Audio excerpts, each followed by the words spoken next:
ठीक है, आप सभी का स्वागत करता हूं फिर से एक बार आपके अपने परिवार एमआईटी क्लासेस पर। उम्मीद करता हूं कि आप सभी स्वस्थ होंगे, मस्त होंगे, ज़बरदस्त होंगे। तो देखिए, कल हमने आपको पढ़ाया था class 10th chemistry first chapter रासायनिक अभिक्रिया एवं समीकरण।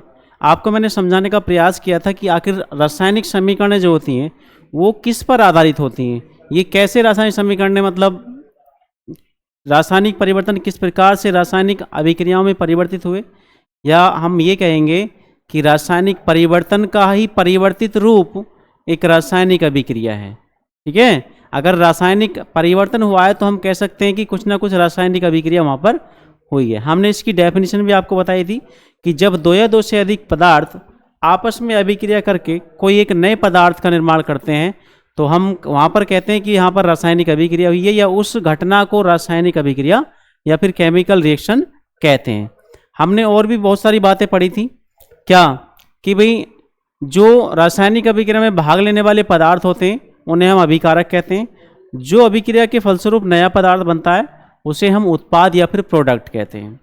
ठीक है, और हमने ये बताया था आपको कि किसी भी रासायनिक अभिक्रिया को अगर हम उसमें भाग लेने वाले अभिकारक तथा उत्पाद उनके अणुसूत्रों से, उनके प्रतीकों से हम उनको लिखित रूप में व्यक्त कर दें तो वही जो समीकरण प्राप्त होगी उसे कहेंगे रासायनिक समीकरण। तो रासायनिक समीकरण की परिभाषा भी हमने देख ली थी, आखिर किसे कहते हैं।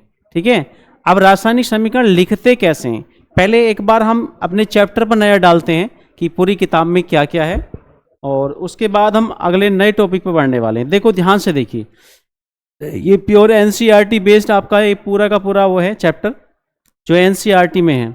देखिए, यह है रासायनिक अभिक्रियाएं एवं समीकरण, केमिकल रिएक्शंस एंड इक्वेशंस। देखिए ध्यान से, ये अपने दैनिक जीवन की निम्नलिखित परिस्थितियों पर ध्यान दीजिए और विचार कीजिए कि क्या होता है जब गर्मियों में कमरे के ताप पर दूध को खुला छोड़ दिया जाता है। गर्मियों में कमरे के ताप पर दूध को खुला छोड़ दिया जाता है तो क्या होता है, मतलब ये रासायनिक अभिक्रियाओं के बारे में बता रहे हैं कि ये रासायनिक अभिक्रियाओं पर ही आधारित हैं जिनके बारे में पढ़ने वाले हैं। गर्मियों में लोहे का तवा अथवा तसला अथवा कील को आर्द्र वायुमंडल में खुला छोड़ दिया जाता है तो फिर क्या होता है, ये उस वाली बात कर रहे हैं, कौन सी वाली जानते हो, ये जो बात कर रहे हैं ये उसकी बात कर रहे हैं। देखो, जो लोहा होता है आपका आयरन, जो आयरन होता है तो वो क्या होता है, उस पर जंग लग जाता है।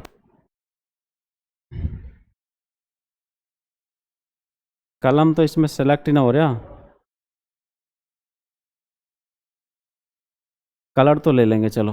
देखिए, तो जो आयरन होता है, आयरन जो आयरन होता है दिख रहा होगा आयरन, तो इस पर अगर हम खुले में उसको छोड़ दें तो क्या होता है, वो बाहर के जो वायुमंडल है वहाँ से नमी को एक्सेप्ट करेगा और साथ ही साथ जो ऑक्सीजन है उसके संपर्क में आएगा और लोहा ऑक्सीकृत होकर जंग से संचारित होने लगेगा, मतलब जंग लग जाएगा उस पर और वो धातु जो है उसका स्वतः क्षरण होना स्टार्ट हो जाएगा। उसी की बात यहाँ पर कर रहे हैं। ठीक है, नेक्स्ट देखिए, आगे आगे कौन सी बात कर रहे हैं भाई,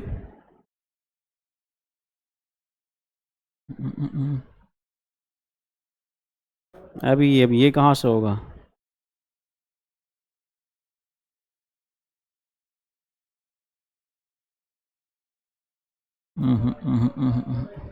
उस पर ही खोलना पड़ेगा इसको, इस पीडीएफ पे ही खोल लूँ, अब तो खुल जाएगा आराम से।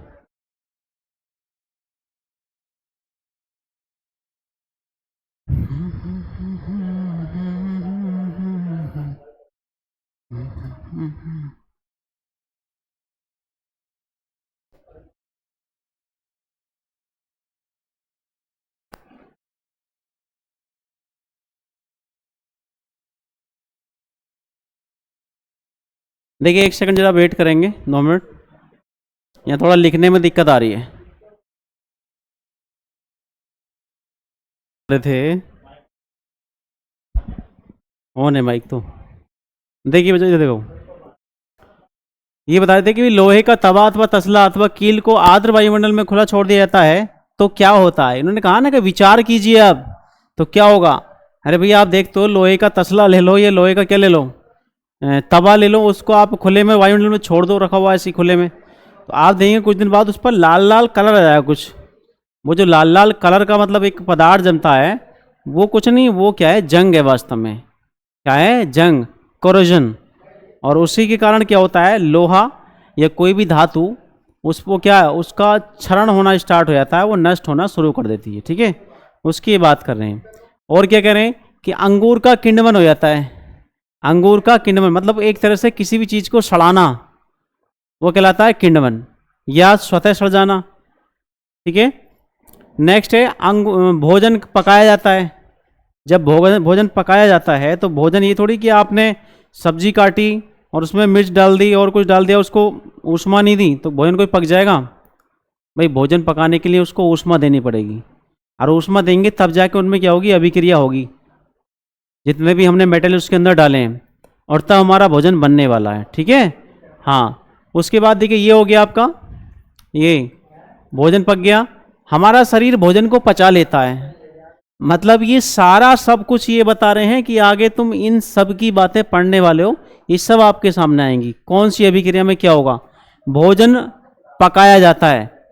ठीक है, और भोजन, हमारा शरीर भोजन को पचा लेता है।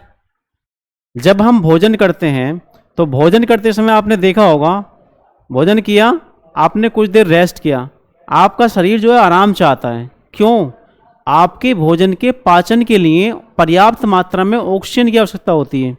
और ऑक्सीजन क्यों चाहिए, क्योंकि जैसे ही हम ऑक्सीजन लेते हैं तो हमारे जो फेफड़े होते हैं, उन फेफड़ों के अंदर क्या है, ब्लड बैठा हुआ ऑलरेडी, और वो ब्लड इंतजार करता है कि कब ऑक्सीजन आए और कब मैं उसको अपने अंदर घोलूं और फिर उसको लेके कहाँ जाएं, बॉडी के सभी पार्ट्स तक पहुंच जाऊं जहां पे कोशिकाएं श्वसन क्रिया का इंतजार कर रही हैं।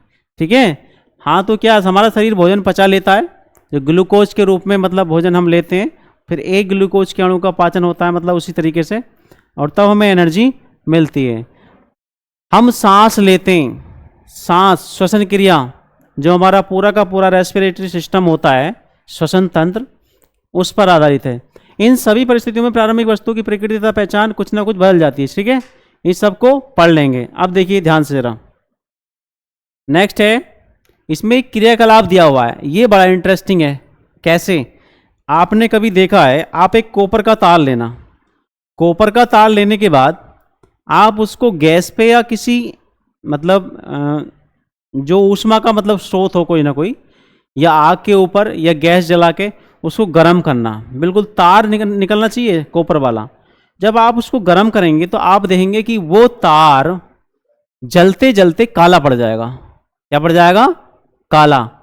ठीक है, क्यों पड़ा काला, देखिए आपको पता है ये तार है मैग्नीशियम, ध्यान से देखो इसमें दिया गया है, इस क्रियाकलाप में शिक्षक के सहयोग की आवश्यकता है। सुरक्षा के लिए छात्र आंखों पर चश्मा पहन लें तो उचित होगा।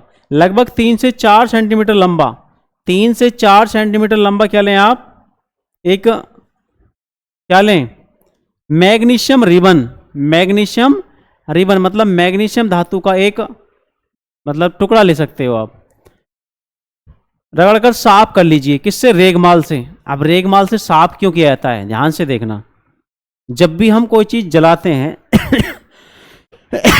कोई भी चीज अगर हम जलाते हैं तो क्या होता है, अब लकड़ी है, मान लो उससे मिट्टी लगी हुई है, तो जलने में परेशानी करेगी नहीं करेगी, दिक्कत आएगी। ऐसी क्या होती है, धातु होती हैं, अगर हम उनको जलाने का प्रयास करें किसी प्रैक्टिकल या प्रयोगात्मक कार्य के लिए, तो उस पर जो बाह्य वायुमंडल में ऑक्सीजन उपस्थित है वो ऑक्सीकृत होकर के उसके ऊपर जम जाती है।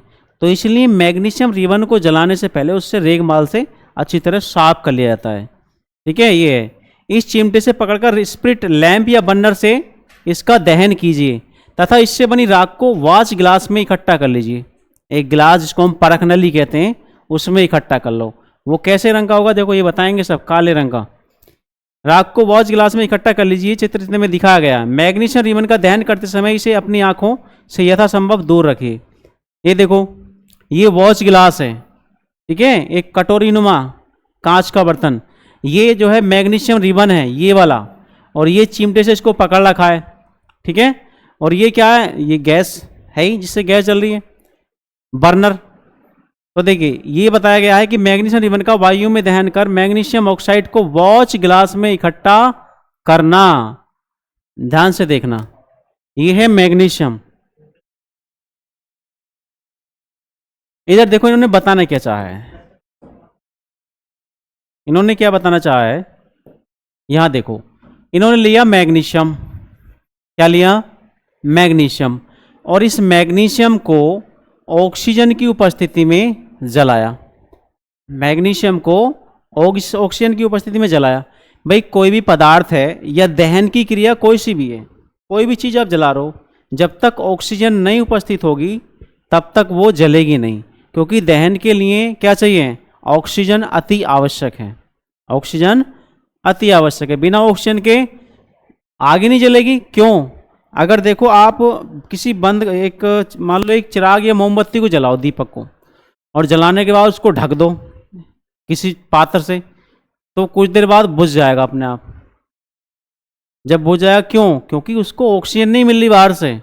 ऑक्सीजन की प्रेजेंटेशन में ही क्या है, संभव है आग का जलना, ठीक है। तो यहाँ पर मैग्नीशियम लिया और मैग्नीशियम को ऑक्सीजन की उपस्थिति में इन्होंने जलाया, तो क्या होगा, यहाँ पर ये बनेगा MgO, और ये क्या है, मैग्नीशियम ऑक्साइड, मैग्नीशियम ऑक्साइड, ठीक है। अब देखो ये क्या है, यहाँ पर देखो ऑक्सीजन के दो है ना, इधर ऑक्सीजन के लेफ्ट साइड में दो परमाणु हैं, इधर कितना रह गया, एक। तो अभिक्रिया को संतुलित कैसे करते हैं ये भी आगे बताएंगे, लेकिन फिलहाल यहाँ पर देख लो, यहाँ पर दो हैं ऑक्सीजन के, यहाँ पर एक है, यहाँ मैग्नीशियम का एक है, यहाँ एक है। मैग्नीशियम के तो बराबर हैं दोनों तरफ परमाणु, ऑक्सीजन का एक कम रह गया। अब दो कैसे करें, थोड़ी दो यहाँ लगा दोगे, ऐसे नहीं लगेगा। अगर दो यहाँ लगा देंगे तो यह कोई यौगिक नहीं बनेगा। यौगिक बनना चाहिए वो जो वास्तव में कुछ होता है, ये नहीं कुछ भी लगा दो। तो इसलिए हम यहाँ पर दो लगाएंगे। कहाँ पर लगाएंगे भाई, हम इस Mg से पहले दो लगा देंगे। अब इसका मतलब क्या हो गया, मैग्नीशियम के दो हो गए और ऑक्सीजन के दो हो गए। चलो ऑक्सीजन की तो पूर्ति हो गई, अब यहाँ मैग्नीशियम के दो फालतू हो गए, कोई दिक्कत ना, दो मैग्नीशियम के इधर लगा दो, हो गई समीकरण हमारी बैलेंस, ठीक है। तो यहाँ पर क्या है, मैग्नीशियम रिबन को ये क्वेश्चन बनता है यहाँ पर कि मैग्नीशियम रिबन को जलाने से पहले उसे रेगमाल से साफ किया जाता है। एनसीईआरटी का क्वेश्चन है, मैं आपको दिखाऊंगा आगे, ठीक है। क्यों साफ किया जाता है, क्योंकि मैग्नीशियम रिबन ऑक्सीजन से संपर्क करके उसके ऊपर मैग्नीशियम ऑक्साइड की परत जम जाती है, जो जलने में उसे क्या है, थोड़ा सा मतलब साफ मतलब सुविधा नहीं रहती, इसलिए उसको रेगमाल से रगड़ा जाता है पहले। नेक्स्ट देखो आगे, आगे देखिए भाई, इसमें क्या बताया इन्होंने भाई, ध्यान से देखो। आपने देखा होगा कि चमकदार श्वेत लो के साथ मैग्नीशियम रिबन का दहन होता है। क्या होता है, मैग्नीशियम रिबन का दहन होता है। जो मैग्नीशियम रिबन है वो जलता है, वो जलता है, मैग्नीशियम रिबन का दहन होता है और यह श्वेत चूर्ण में परिवर्तित हो जाती है। श्वेत का मतलब भैया सफेद, ठीक है, और लेकिन ये जो है, और यह मैग्नीशियम ऑक्साइड का चूर्ण है। किसका, मैग्नीशियम ऑक्साइड। मैंने अभी अभिक्रिया लिख के दिखाई थी आपको, जो रिएक्शन लिखी थी 2Mg plus O2 is equal to 2MgO, यही है मैग्नीशियम ऑक्साइड का चूर्ण। ये चूर्ण बोल दो या फिर पाउडर बोल सकते हो आप, क्या है ये, पाउडर, ठीक है। चलिए, वायु में उपस्थित ऑक्सीजन तथा मैग्नीशियम के बीच, वायु में उपस्थित ऑक्सीजन, वायु में उपस्थित ऑक्सीजन तथा मैग्नीशियम के बीच होने वाली अभिक्रिया के कारण यह बनता है। जो श्वेत चूर्ण बना है ये आपका मैग्नीशियम ऑक्साइड का। क्यों बना, मैग्नीशियम धातु तो थी, अब जब आग जलाई तो ऑक्सीजन उसकी तरफ आई, क्योंकि ऑक्सीजन के बिना तो आग जल नहीं सकती। दोनों में क्या हुई, अभिक्रिया हुई, तो क्या बना, मैग्नीशियम ऑक्साइड, ठीक है। चलिए, उसके बाद देखो कुछ क्रियाकलाप यहाँ पर दिए गए हैं, कैसे कैसे रंग में परिवर्तन होता है, आप देखिए ध्यान से जरा। ये देखो, इन्होंने बताया है क्रियाकलाप दूसरा, एक परख नली में आप लेड या सीसा नाइट्रेट का घोल लीजिए, लेड नाइट्रेट का, ठीक है। और फिर यह करना है आपको, लेड नाइट्रेट, इसको हम बोलते हैं PbNO3, ये है लेड नाइट्रेट का घोल लीजिए, इसमें पोटेशियम आयोडाइड, पोटेशियम आयोडाइड, ये देखो यहां पर बताया गया, मैं बताता हूं आपको, ये देखिए ध्यान से जरा इधर,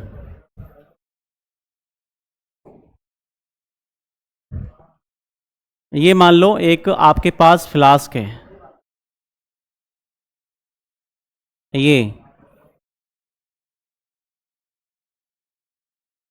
आपके पास क्या है, एक फ्लास्क, इसमें क्या डाला आपने, lead nitrate, lead nitrate PbNO3, PbNO3, और क्या, इसमें पोटेशियम आयोडाइड का घोल मिला दीजिए, लो भी इसमें और क्या मिला दो, पोटेशियम आयोडाइड और मिला दो, पोटेशियम आयोडाइड अर्थात Ki, ये और मिला दिया। आपने क्या प्रेक्षण किया, प्रेक्षण तो तब करोगे ना जब आपको रियल में मिलाएंगे, है नहीं, इसमें कुछ रंग परिवर्तन होने वाला, देखो किस प्रकार से, किस प्रकार से होगा, देखो ये दूसरा वाला, ठीक है, इसकी बात कर रहे हैं, इसको देख लो, देखो एक शंक्वाकार फ्लास्क में, फ्लास्क या परख नली में कुछ दानेदार जिंक लीजिए, इस बार क्या ले रहे हैं, ये जिंक ले रहे हैं, क्या ले रहे हैं, जिंक, और दानेदार जिंक से क्या कर रहे हैं, इसमें तनु, देखो जिंक लेना हमें Zn, क्या लेना है, Zn, दानेदार जिंक, इसमें तनु हाइड्रोक्लोरिक अम्ल या सल्फ्यूरिक अम्ल, या तो आप ले लो इसमें HCl, तनु मतलब पतला, ये शांता की बात चल रही है, HCl ले लो, या फिर क्या ले लो, H2SO4 ले लो, दोनों में से कोई सा ले लो। अम्ल का इस्तेमाल सावधानी से कीजिए, मतलब ये सावधानी बरतने के लिए बोल रहे हैं। क्या जस्ते के दानों के आसपास कुछ होता दिखाई देता है, जो जिंक है उसका जो दाने हैं उसके आसपास कुछ होता दिखाई देता है, क्या होता दिखता है भाई, देखो शंक्वाकार फ्लास्क या परख नली को स्पर्श कीजिए, क्या इसके तापमान में कोई परिवर्तन हुआ है, ये सारे के सारे जो हैं ये प्रैक्टिकल पर आधारित बिंदु हैं, ठीक है। अगर प्रैक्टिकल करेंगे और दिखाएंगे करके आपको कभी, तो तब आपको बताएंगे क्या होता है क्या नहीं होता, ठीक है। सारे के सारे जो सामान है ये लैब में मिलते हैं, ऐसे ये नहीं मिल सकते। अब देखो नेक्स्ट जो मुख्य हमारा टॉपिक आता है वो क्या है, हमने यहाँ पर आपको कल पढ़ाया था रासायनिक समीकरण, क्या पढ़ाया था, रासायनिक समीकरण। यहाँ पर ये क्रियाकलाप दिया हुआ है, ये वाली अभिक्रिया हमने आपको अभी बताई है, ये जो अभिक्रिया है, magnesium plus oxygen is equal to magnesium oxide, magnesium plus oxygen is equal to magnesium oxide, ठीक है। हाँ, और मैंने ये बताया था कल आपको, क्या बताया था, कि जो पदार्थ रासायनिक अभिक्रिया में भाग लेते हैं ये तो कहलाएंगे अभिकारक, क्या कहलाएंगे, अभिकारक, या इनको रिएक्टेंट कहते हैं, रिएक्टेंट, ठीक है। और जो उत्पाद बनता मतलब नया पदार्थ बनता है उसे हम कहते हैं प्रोडक्ट, प्रोडक्ट या फिर उत्पाद कहते हैं, ठीक है। ये सारी बातें मैंने आपको बता दी थी। नेक्स्ट देखो आगे क्या है भी इसमें, उसके बाद क्या कह रहे हैं, उसके बाद इन्होंने कहा है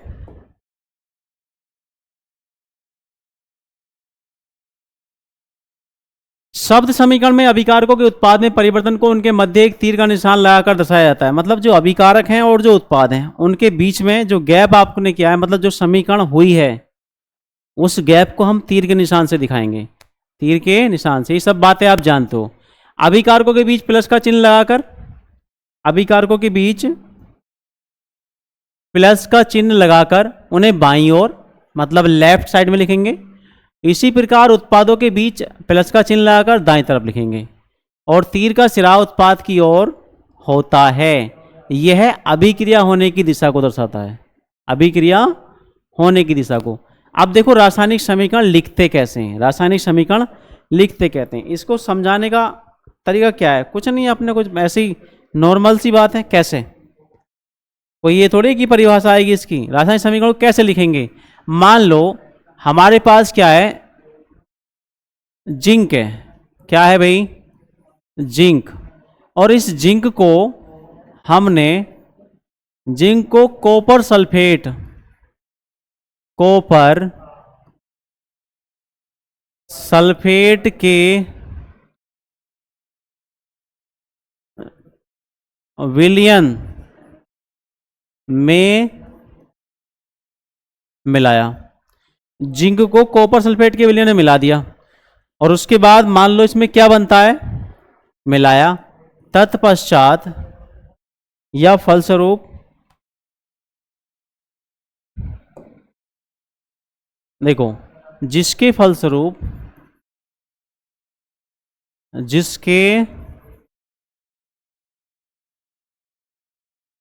क्या बनता है, जिंक सल्फेट तथा कॉपर, जिंक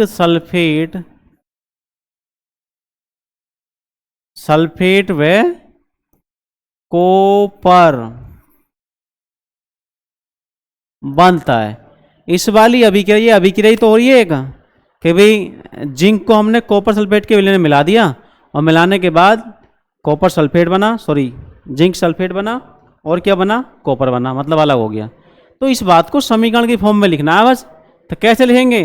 अरे भैया जो पदार्थ लिए इसका बस एक ही तरीका है। क्या? ये देख लो अभिकारक कौन कौन से हैं समीकरण को लिखने के लिए। देखो, समीकरण को लिखने के लिए क्या करेंगे,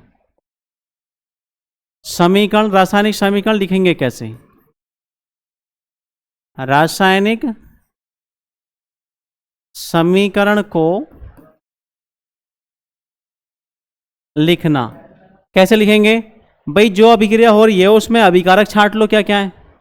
नंबर 1, अभिकारकों की पहचान। अभिकारकों की पहचान, ये कर लो, पहचान करना। दूसरी बात, जो उत्पाद बन रहे हैं, उत्पादों की पहचान करना। उत्पाद और अभिकारक दोनों की पहचान कर लो। उसके बाद क्या करेंगे, ये सब बातें बताई दी कि भैया अभिकारकों को लिख दो बाईं तरफ प्लस का निशान लगा के बीच में, और जो उत्पाद है उनको लिख दो दाईं तरफ प्लस का साइन लगा के। कैसे? ये मैंने आपको बताया, यहाँ देखो ध्यान से जरा, भी बताया था। कौन सी अभिक्रिया थी कि भाई जिंक सल्फेट, यहाँ देख लो, जिंक को कॉपर सल्फेट के विलयन में, मैं यहाँ लिख के दिखाता हूँ, जिंक को यानी Zn प्लस कॉपर सल्फेट के विलयन में मिला दिया, CuSO4, ठीक है, इसके विलयन हमने मिला दिया। अब क्या होगा, मैंने बताया ये दोनों तो हो गए अभिकारक। क्या हो गए? अभिकारक। ये दोनों अभिकारक हो गए। और जब अभिक्रिया होगी तो तीर का निशान लगाएंगे, क्योंकि अभिकारकों और उत्पादों के बीच हम तीर का निशान लगाते हैं। और तीर का निशान किस दिशा में लगाते हैं? उत्पाद की तरफ को। उत्पाद की तरफ बनेगा इधर। क्या बन रहा है? ये कह रहे हैं ये जिंक सल्फेट बनेगा और कॉपर बनेगा। तो जिंक सल्फेट ZnSO4 प्लस में Cu, ये इजिकल टू क्या आ गया? तीर के निशान के आ गया। ठीक है, तो इस प्रकार से हम समीकरण को लिखते हैं। कैसे? अभिकारक पहचान लो क्या क्या है, उत्पाद पहचान लो, अभिकारकों को प्लस का निशान लगा के बीच में बाईं तरफ लिख दो, उत्पादों को उनके बीच में प्लस का साइन लगाओ और दाईं तरफ लिख दो। बीच में आएगा तीर का निशान, तीर के निशान की दिशा किधर होनी चाहिए? उत्पाद की तरफ होनी चाहिए। इतनी सी बात है। ठीक है, देख लो और कुछ बताया कुछ ना नया, ध्यान से देखो। देखिए इन्होंने क्या कहा है भाई, क्या रासायनिक समीकरण के निरूपण की इससे भी संक्षिप्त विधि है? किससे संक्षिप्त? अरे भाई कौन सी विधि बता रहे हो आप? विधि है, शब्दों की जगह रासायनिक सूत्र का उपयोग करके रासायनिक समीकरण को अधिक संक्षिप्त तथा उपयोगी बनाया जा सकता है। ठीक है, कि भी इतने बड़े बड़े नाम लिखो, कॉपर सल्फेट, जिंक सल्फेट, बोले इतना बड़ा नाम नहीं लिखना आपको, आपको तो शॉर्ट में उनके प्रतीक लिख दो और या फिर उनके अणुसूत्रों के माध्यम से एक समीकरण की फॉर्म में लिख सकते हो। ठीक है, जैसे इन्होंने लिख के दिखाया ये वाला। ठीक, और कुछ नहीं है इसमें खास, जो है मैंने आपको बता दिया। अब देखिए संतुलित रासायनिक समीकरण का महत्व, संतुलित रासायनिक समीकरण का महत्व, इसको भी कोई खास नहीं है। अब हम मुख्य टॉपिक पर आते हैं अपने वाले पे, क्या है देखिए इसमें क्या बताया गया, सब वही बताया किस प्रकार से रासायनिक अभिक्रिया को संतुलित करना है। चलो संतुलित रासायनिक समीकरण समझाते हैं। अब देखो इसमें कुछ समीकरण एक्सरसाइज वाली दी हुई हैं, मैं उनको निकालने का प्रयास करता हूँ। जरा किधर हैं भाई, आ जाओ।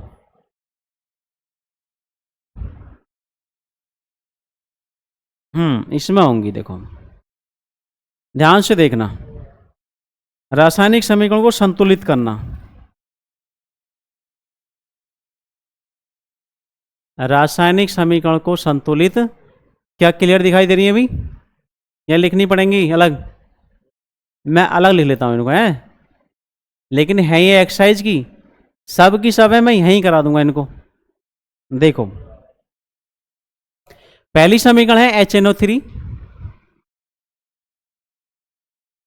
HNO3 प्लस CaOH का होल ट्वाइस, CaOH का whole twice is equal to CaNO3 का ट्वाइस, CaNO3 और इसका ट्वाइस।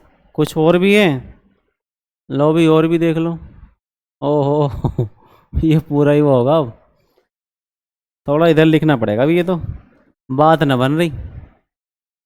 देखो इधर से लिखते हैं थोड़ा सा, HNO3 प्लस CaOH का होल ट्वाइज, CaOH का whole twice is equal to CaNO3 का ट्वाइस, NO3 और इसका ट्वाइस प्लस में H2O। ये है। पहले इस समीकरण को ही देख लो आप। इस समीकरण को मैंने संतुलित मतलब संतुलित करना है, बैलेंस करना है। अब देखो संतुलित रासायनिक समीकरण क्या होगी, पहले उसके बारे में तो समझ लो। किसे कहते हैं संतुलित रासायनिक समीकरण? यहां देखो ध्यान से, संतुलित रासायनिक समीकरण क्या होती है? संतुलित रासायनिक समीकरण क्या होती है? वह समीकरण जिसके दोनों पक्षों अर्थात अभिकारक और उत्पाद,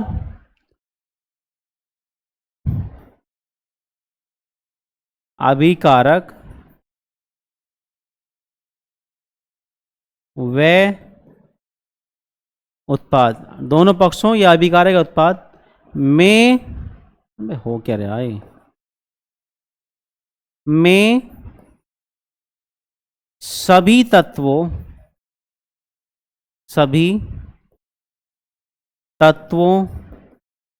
के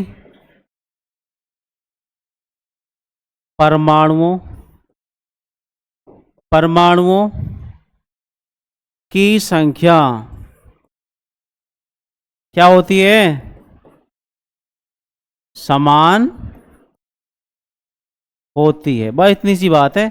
दोनों पक्षों में जितने भी तत्वों के परमाणु हैं उन सब की संख्या बराबर बराबर कर दो। ठीक है, और वो सब हम अनुमान से करते हैं। इसमें एक अनुमान विधि भी है, अनुमान विधि, उससे ही करने वाले हैं। ठीक है, देखो ध्यान से कैसे भाई, देखिए ये देखो, यहां से इधर मैं यहां पर कुछ लाइन को खींच देता हूं। ये तो हो गया आपका ये तो हो गया आपका तीर का निशान। इधर हो गए अभिकारक और इधर क्या हो गए उत्पाद। ठीक है, दोनों तरफ देख लो। इधर देखें तो हाइड्रोजन के परमाणु की संख्या कितनी है कुल, पहले इनके नाम भी सुन लो। HNO3 क्या होता है, नाइट्रिक एसिड, नाइट्रिक अम्ल। और ये CaOH का whole twice calcium hydroxide, calcium hydroxide. इसे हम क्या कहते हैं, बुझा हुआ चूना, बुझा हुआ चूना भी कहते हैं। CaNO3 का ट्वाइस, इसका नाम क्या है भाई, कैल्शियम नाइट्रेट, कैल्शियम नाइट्रेट। और ये जल है ही। ठीक है, इसको संतुलित कर लो। इधर हाइड्रोजन के कितने परमाणु बोलो, इधर हाइड्रोजन के कितने परमाणु हैं ये देखो ध्यान से। अब दिख रही होगी समीकरण बढ़िया से, दिख रही है, आप सही दिख रही है नहीं अभी दिख रही है। अब ये देखो ध्यान से भाई, HNO3 हाइड्रोजन कितना, एक परमाणु तो ये हो गया। और देखो दो यहां लग रहे हैं, इसका मतलब ये है इस ब्रैकेट में जो भी कुछ है उस सबके दो दो हैं। तो हम तो हाइड्रोजन के देख रहे हैं पहले, कितने इधर दो ये और एक ये, कितने हो गए तीन। इधर देखो यहां रह गए कितने, दो, यहां दो रह गए। तो एक काम कर लो, अब देखो जो भी हम परमाणु की संख्या बढ़ाते हैं तो आगे कुछ ना लगाएंगे, मतलब यहां पे नीचे कुछ नहीं लगाने के हैं, पीछे ही लगाने वाले हैं। जैसे नाम से पहले लगाते हैं ना, मोहम्मद अली, मोहम्मद शाहरुख हैं, लगाते हैं ना चौधरी, ये लगाते हैं। तो ऐसे ही क्या करेंगे, इसमें हम जो भी कुछ लगाएंगे शुरू में ही लगाने वाले हैं। तो देखो यहाँ पर कितने भाई, दो हैं, और इधर कितने बैठ रहे हैं, तीन। तो एक काम कर लो, अगर मैं यहाँ दो लगा के देखता हूँ, अगर मैं यहाँ पे दो लगा दूँ शुरू में, तो कितने हो गए इधर, चार, इधर कितने रह गए, तीन ही। तो एक काम कर लें, अगर हम यहाँ पे दो लगा दिए तो चार बैठ रहे हैं, और यहाँ पे कितने बैठ रहे हैं, तीन बैठ रहे हैं। तो फिर अगर दो यहाँ लगाएं तो बात बन जाएगी, बन जाएगी। यहाँ पे अगर मैं दो लगा दूँ तो देखो, दो तो ये हो गए हाइड्रोजन के, और दो ये हो गए, चार, और दो दूनी चार। ध्यान से देखो यहाँ पर नई चीज़ें, यहाँ पर जब यहाँ पर लगाएंगे इसको हम, जब, अरे तेरी सारा ही खत्म, प्लस H2O, यही तो था भाई। ठीक है, तो यहां पर हम क्या लगाएंगे, दो लगाएंगे। अब देखो किस प्रकार से परमाणुओं की गणना होती है। ये जो दो लगा हुआ है ना, इसी गुणा सीधी इसमें होएगी, तब परमाणु की संख्या गिनी जाएगी इधर। तो दो दूनी चार, इधर कितने हो गए, देखो एच से पहले दो लगा हुआ है तो इन सब के दो दो हो गए, दो इसके हाइड्रोजन के यहाँ पर हो गए, और दो यहाँ पर हैं ही, ये चार इधर हो गए। अब और परमाणुओं को देखो भाई, नाइट्रोजन में कितने हो गए, देखो दो लगा हुआ शुरू में तो दो हो गए इधर, इधर कितने हैं भाई, यहां लग रहा दो। देखो इस ओ के कितने आएंगे यहाँ पे, तीन दूनी छः, और इस एन के केवल दो ही रहेंगे, रहेंगे ना रहेंगे। हाँ तो एन के इधर भी दो हैं भाई, इधर भी दो हैं, एन का तो मामला फिट है। अब देखो ऑक्सीजन के देख लो, तीन दूनी छः, और दो यहां पर हैं, कितने हो गए, आठ। और देखो तीन दूनी छः, और दो यहां हो गए, ये वाले देखो ध्यान से, हो गए नहीं हो गए भाई, ये भी तो हो गए,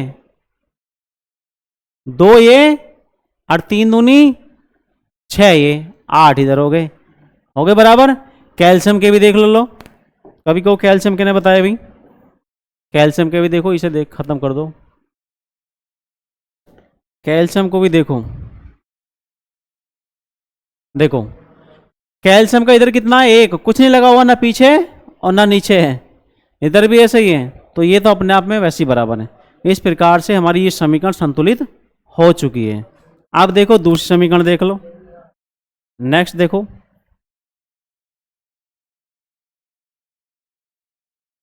दूसरी समीकरण देखो भाई,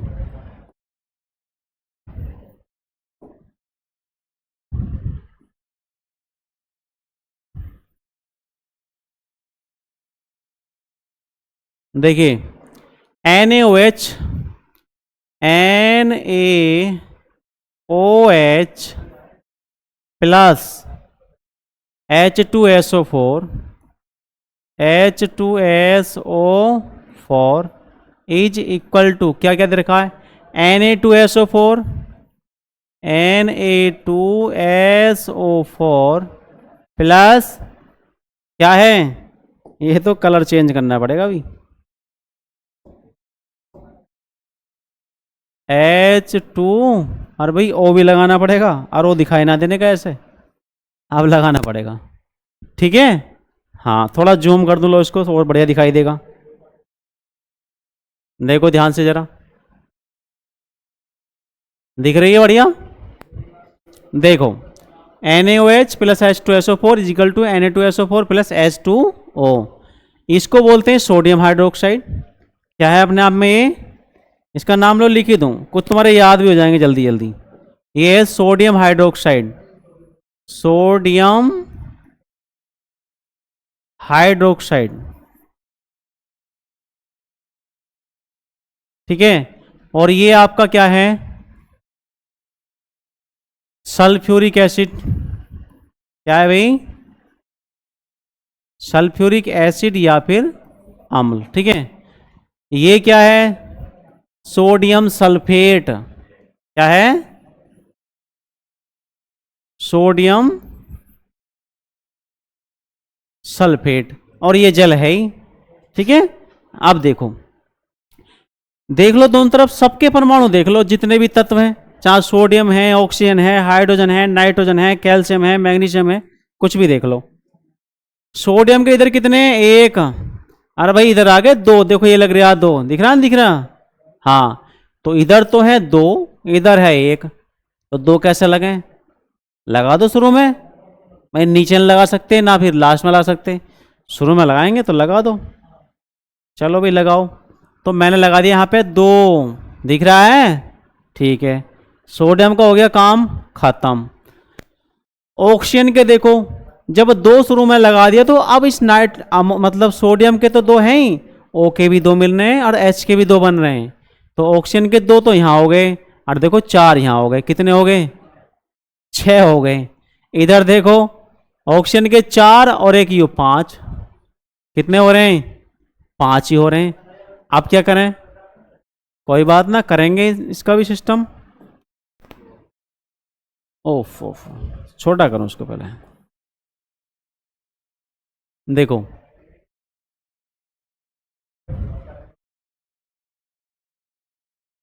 यहां लगाता हूं प्लस को मैं, ठीक। अब जो ये H2 है, यहां से इससे पहले दो लगा दूं मैं, लगा के देख लो क्या दिक्कत, दोबारा हटा लेंगे, कौन सी बुराई है। अब मैंने यहां दो लगा दिया, अब देखो ऑक्सीजन के कितने हो गए, 4 ये हो गए, 2 ये हो गए, कितने हो गए, 6। इधर कितने हो रहे, इधर भी 6 हो रहे। अब देखो हाइड्रोजन पा जाओ भाई, 2 तो हो गए ये वाले, 2 हो गए ये, कितने हो गए, 4।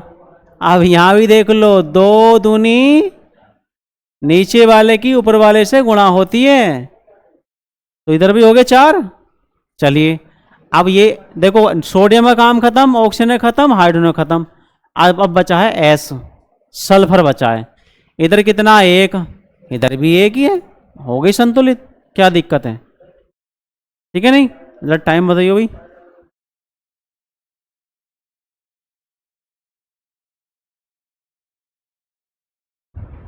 ठीक है भाई, हाँ तो खत्म कर दो।